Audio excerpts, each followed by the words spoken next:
শুভ দুপুর বন্ধুরা, রোজকার মতো আজকের দুপুরের মেনু নিয়ে চলে এসেছি। একটা থালি সাজিয়ে নিয়েছি আর এটা একটা থালি সাজাচ্ছি। আমরা তো দুজনেই থাকি, হাজব্যান্ড ওয়াইফ। তো আজকে আমি রান্না করেছি, এখানে করলা, আলু, পেঁয়াজ ভাজি করেছি। এটা একটু নিলাম, একটু শসা নিয়ে নিলাম।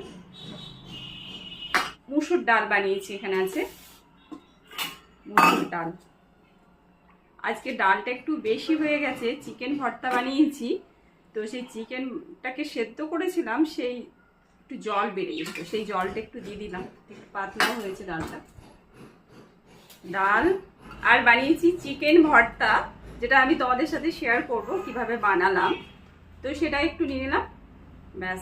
আছে আমরা চাটনি, যদিও আজকে এটা রান্না করিনি, এটা আগের ছিল ফ্রিজে, রাখছি, খাওয়া শুরু করি।